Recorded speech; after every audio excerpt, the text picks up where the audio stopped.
bonsoir ou alors bonjour, hein, selon l'heure à laquelle vous visionnerez cela. Pour ceux qui ne me connaissent pas, je suis Eric Chassem, je suis un Cloud Solution Architect, beaucoup plus spécialisé dans Azure et la gamme Microsoft. Aujourd'hui, je vais vous parler d'une thématique assez importante et presque incontournable dans le monde de la tech, qui est Copilot.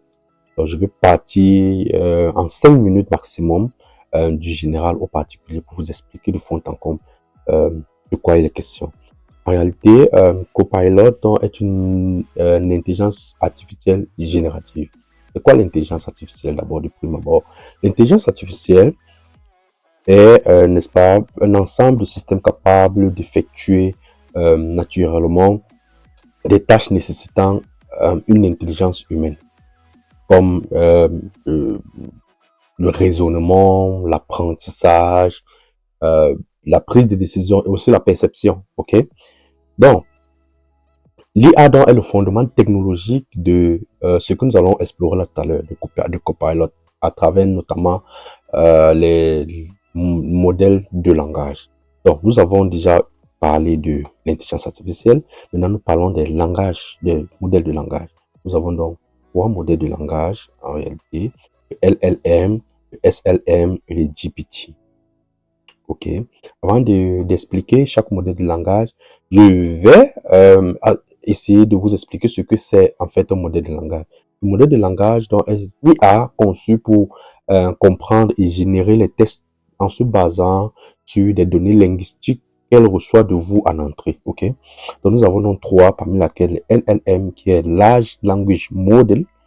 Donc c'est des modèles très larges, ce sont des modèles très larges en réalité, entraînés par des milliards de mots pour devenir capable de répondre à vos questions, de générer du texte, de résumer ou alors de traduire des contenus, tout simplement.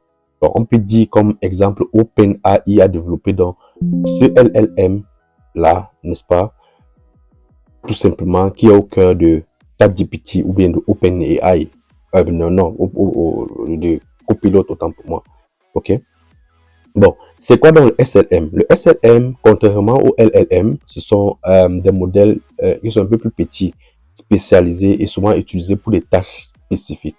Donc, exemple, un chatbot, tout simplement basique pour répondre des questions sur un site web d'entreprise. OK? Et maintenant, GPT. GPT, comme vous le voyez là, ça veut dire Generative Pre-trained Transformer. En réalité, c'est le modèle de langage développé par OpenAI.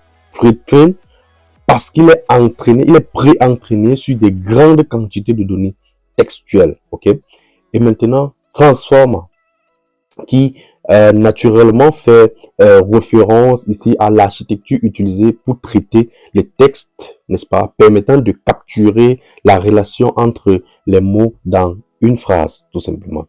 Donc, nous pouvons nous dire que ChatGPT, donc, c'est un modèle, n'est-ce pas, basé sur la technologie GPT qui permet l'interaction conversationnelle et naturelle avec vous, tout simplement.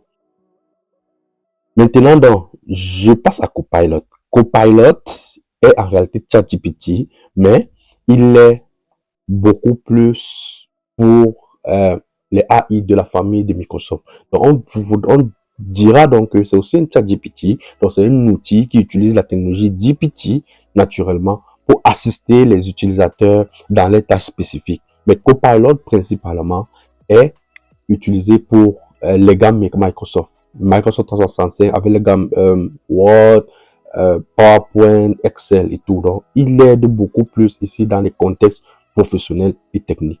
J'espère que la vidéo vous a aidé ou bien vous aidera. Et si vous avez des questions, bien vouloir les poser en commentaire.